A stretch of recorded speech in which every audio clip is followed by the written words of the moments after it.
नमस्कार दोस्तों, स्वागत है आपका अपने YouTube चैनल विजय क्लासेस में। दोस्तों, पिछली क्लास में हमने उच्चारण स्थान के आधार पर हिंदी स्वरों का वर्गीकरण के विषय में अध्ययन किया था। और देखिए, हिंदी स्वरों का वर्गीकरण 6 आधार पर किया गया है ना। कितने आधार पर किया गया है? 6 आधार पर हिंदी स्वरों का वर्गीकरण किया गया है।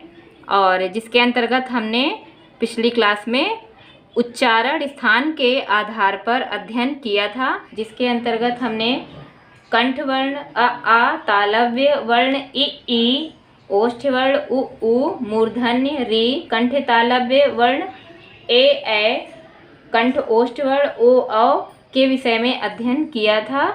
इसको विस्तार से देखने के लिए आप पिछले वीडियो देख सकते हैं। तो दोस्तों, अब हम आगे बढ़ते हैं, देखते हैं इनको 6 आधारों को। पहले एक बार मैंने स्मरण के लिए सामने प्रस्तुत किया है कि इससे याद भी रहेगा। ये 6 आधार कौन कौन से देख लीजिए। अभी मैंने उच्चारण स्थान के आधार पर आपको बताया। दूसरा है आपका जीवा की ऊंचाई के आधार पर।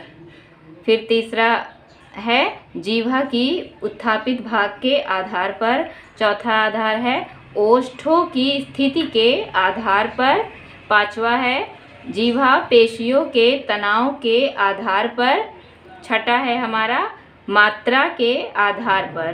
तो ये हमारे हिंदी स्वरों का वर्गीकरण 6 भागों में हुआ है।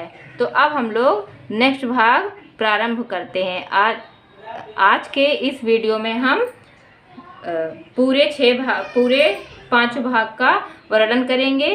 पहले भाग का वर्णन मैंने पिछली वीडियो में कर दिया है। उच्चारण स्थान के आधार पर मैंने पिछली वीडियो में वर्णन किया है। अब यहाँ पर हम लोग जीवा की ऊंचाई के आधार पर से प्रस्तुत करेंगे हिंदी स्वरों का वर्गीकरण। तो चलिए दोस्तों, अब हम लोग जीवा की ऊंचाई के आधार पर हिंदी स्वरों का वर्गीकरण देखते हैं। देखिए, जीवा की ऊंचाई के आधार पर हिंदी स्वरों को 4 भागों में बांटा गया है। ये 4 भाग हैं: विवृत, अर्धविवृत, संवृत, अर्धसंवृत। तो देखिए, विवृत मीन्स होता है कि पूरा खुला हुआ। देखिए, विवृत जान लीजिए क्या होता है। उच्चारण की एक अवस्था है। विवृत क्या है? उच्चारण की एक अवस्था है जिसमें मुख द्वार पूरा खुला रहता है ना, जिसमें मुख द्वार पूरा खुलता है। विवृत देखिए, आ बोल के आप देखिए, आ, इसमें हमारा मुख द्वार पूरा खुल जाता है और जीवा की ओर जाती है। जीवा हमारी पीछे की ओर जाती है और मुख द्वार पूरा खुल जाता है। आ हल्का पीछे की ओर जाती है। अब देखिए, अर्धविवृत यानी आधा खुला हुआ, मुख द्वार आधा खुला हुआ जीवा के आधार पे। देखिए, ऐ औ ना, जीवा की ऊंचाई के आधार पर 4 भागों में विभाजित किया गया है, जिसमें हम अर्धविवृत स्वर देख रहे हैं। ऐ और औ होता है। इसमें मुख भाग हमारा आधा खुलता है, मुख द्वार हमारा इनको बोलने में आधा खुलता है। फिर देखें हम लोग संवृत। संवृत का अर्थ होता है ढका हुआ।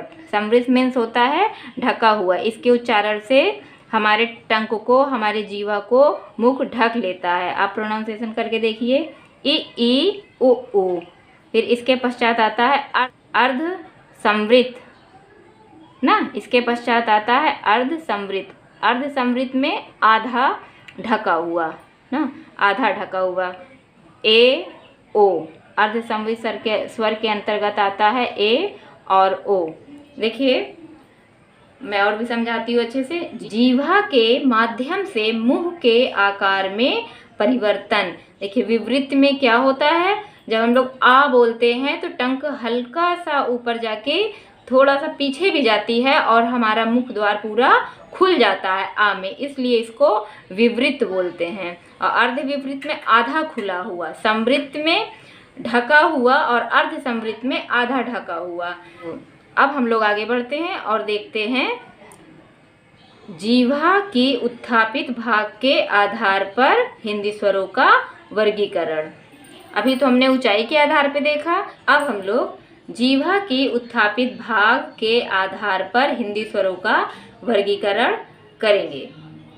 तो जीवा के उत्थापित भाग के आधार पर हिंदी स्वरों को 3 भागों में विभक्त किया गया है। पहला है अग्रस्वर, दूसरा है मध्य स्वर, इसको केंद्रीय स्वर भी कहते हैं, और तीसरा है पश्च स्वर, यानी पीछे से उच्चारित होने वाले स्वर, पश्च स्वर।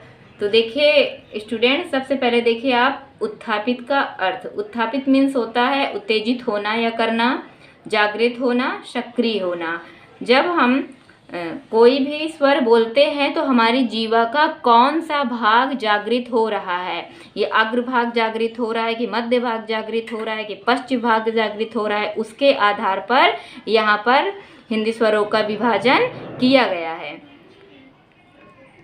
तो देखिए मैंने यहाँ पर एक जीवा का चित्र भी बना करके रखा है। अब ये हमारे जब स्वर का उच्चारण करते हैं तो जिस भाग पर जोर पड़ता है, जैसे आगे के भाग पर बल पड़ता है, जोर पड़ता है, उत्तेजित होता है, आगे का भाग सक्रिय होता है, तो हम उसे अग्र स्वर कहते हैं। अगर बीच का भाग, कोई भी अक्षर का उच्चारण अगर हम करते हैं और बीच का भाग सक्रिय होता है, उत्तेजित होता है, तो हम मध्य भाग कहेंगे। और जैसे कुछ पश्च स्वर के अंतर्गत क्या है कि हम जब पश्च स्वर का उच्चारण करेंगे तो हमारा पीछे का भाग सक्रिय होता है। जब पीछे का भाग सक्रिय हुआ तो हमने उसे पश्च स्वर का नाम दिया। तो पश्च स्वर हमारे ये। तो आइए हम लोग देखते हैं कि अग्र स्वर कौन कौन से हैं और उच्चारित करके भी देखेंगे। ई ए ऐ, देखिए हमारे टंक का आगे वाला भाग सक्रिय हो रहा है, क्रियाशील हो रहा है, इसलिए इसको अग्र स्वर के अंतर्गत रखा गया है। और फिर देखिए मैंने यहाँ पर चित्र भी बना करके रखा है हल्का सा, ये मैंने इधर भी एक चित्र बना दिया है अग्र स्वर। यहाँ से ये वाला हमारा पार्ट क्रियाशील हो रहा है अग्र स्वर में।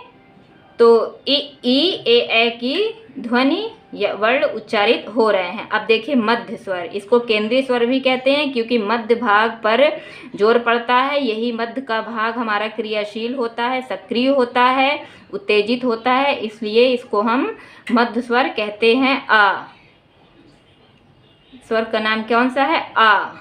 फिर आता है पश्च स्वर। पश्च स्वर यानी पीछे का भाग सक्रिय होना, क्रियाशील होना, जागृत होना। आ उ ओ औ, ये तो हमारे हो गए उत्थापित भाग के आधार पर हिंदी स्वरों का वर्गीकरण। चलिए दोस्तों आगे बढ़ते हैं। अब हम लोग देखते हैं ओष्ठों की स्थिति के आधार पर हिंदी स्वरों का वर्गीकरण ना। अब हम लोग देखते हैं ओष्ठों की स्थिति के आधार पर हिंदी स्वरों का वर्गीकरण। तो ओष्ठों की स्थिति के आधार पर हिंदी स्वरों को भी 3 भागों में विभाजित किया गया है। पहला है प्रसृत या अवर्तुल, दूसरा है वर्तुल, तीसरा है अर्धवर्तुल। तो प्रसृत मीन्स पहले जानेंगे क्या होता है, इसके मीन्स होता है फैला हुआ। और अवर्तुल ना, अवर्तुल को पहले आप वर्तुल से जानिए। वर्तुल मीन्स होता है गोल, तो अवर्तुल मीन्स जो गोला ना हो। अवर्तुल मीन्स क्या हुआ? जो गोला ना हो, फैला हुआ हो, उसको अवर्तुल कहते हैं। तो इसके अंतर्गत देखते हैं हमारी कौन कौन सी ध्वनियाँ आती है ओष्ठ स्थिति के आधार पर। ओष्ठ की स्थिति के आधार पर देखते हैं इसके अंतर्गत कौन कौन सी ध्वनियाँ आती हैं। पहला है ई ए ऐ। देखिए इसमें ओठ में फैलाव आ रहा है, इसका उच्चारण करके आप देखिए, ओठ में फैलाव आ रहा है। ई ए ऐ, फैलाव के आधार पर प्रसित या अवर्तुल स्वर, ये हो गया। अब हम लोग देखते हैं दूसरा वर्तुल। वर्तुल मीन्स गोल, ओठ के आकार में गोलापन आ जाना। तो उसके आधार पर हमारे कौन कौन से वर्ण हैं अब देखते हैं। उ ओ औ, हमारा ओठ का आकार गोल आ जा रहा है, गोल हो जा रहा है, गोलाई लिए हुए। देखिए मैंने यहाँ पर एक पिक्चर भी बना करके रखी है गोलाई से। तो इसका अर्थ किससे है? गोलाई से। फिर देखते हैं अर्धवर्तुल ना। वर्तुल मीन्स गोल है, तो अर्ध मीन्स आधा, वर्तुल मीन्स गोल, जिसमें हमारे ओठ का आकार आधा गोला हो जाए। तो इसमें आएगा हमारा आ देखिए करने से हमारा ओठ का आकार आधा गोला रूप ले लेता है। देखिए मैंने यहाँ पिक्चर भी बना करके रखी है और लिखा भी है आधा गोला है। बहुत ही साधारण शब्दों में आपको समझाने का मैंने प्रयास किया है। फिर आगे हम लोग बढ़ते हैं जीवा पेशियों के आधार पर हिंदी स्वरों का वर्गीकरण ना। जीवा पेशियों के तनाव के आधार पर, तनाव यानी कि कब शिथिल हो जाता है, कब कठोर हो जाता है, तनाव पेशियों के तनाव के आधार पर दो भागों में विभाजित है, दो भागों में बटी हुई है, शिथिल और दूसरा है कठोर। तो शिथिल के अंतर्गत शिथिल मीन्स होता है, सबसे पहले जानिए ढीला, एकदम ढीला ढाला। तो जब हम लोग आ ई ऊ बोलते हैं तो हमारी मांसपेशियां एकदम तनाव मुक्त होती हैं, ढीली होती हैं। और कठोर, कठोर वर्ण कौन कौन से हैं हमारे तनाव पेशी के आधार पर? देखिए आ ई ऊ, जब हम इसका उच्चारण करते हैं तो हमारे मुख के सारी पेशियां टाइट हो जाती हैं, सक्रिय हो जाती हैं, जटिल हो जाती हैं। तो कठोर स्वर के अंतर्गत हमारे आएंगे आ ई ऊ, जीवा पेशियों के तनाव के आधार पर ना। दो भागों में विभक्त है, शिथिल और कठोर। और इसमें शिथिल में आ ई ऊ, कठोर में है आ ई ऊ। तो मैं उम्मीद करती हूँ आपको समझ में आ रहा होगा। अब हम लोग देखते हैं मात्रा के आधार पर हिंदी स्वरों का वर्गीकरण, जो कि ये लास्ट है। मात्रा के आधार पर हिंदी स्वरों को दो भागों में विभाजित किया गया है, ह्रस्व स्वर और दीर्घ स्वर। और आपको याद भी होगा स्वर ज्ञान वाले पहले वीडियो में मैंने आपको स्वर के प्रकार बताए हैं। तो उसमें मैंने स्वर के 3 प्रकार बताए हैं, ह्रस्व स्वर, दीर्घ स्वर, फ्लुत स्वर। तो वो मैंने वर्ण के आधार पे बताया है, अक्षर के आधार पे बताया है ना। तो उसमें मैंने वर्ण और अक्षर के आधार पे बताया है। वर्ण और अक्षर के आधार पर स्वर 3 प्रकार के होते हैं।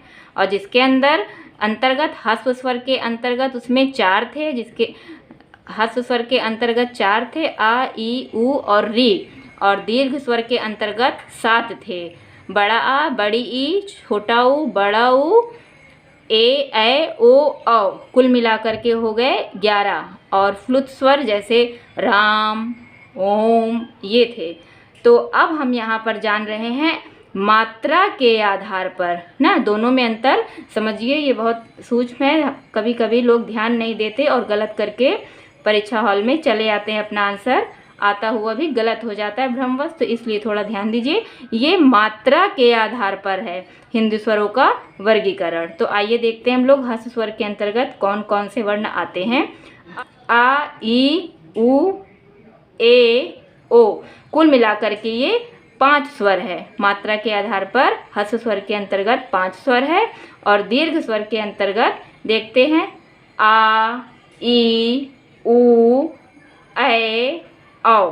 तो इसके अंतर्गत भी 5 स्वर है। तो दोस्तों, हिंदी स्वरों का वर्गीकरण मैंने बहुत ही आसान तरीके से बताने का प्रयास किया है।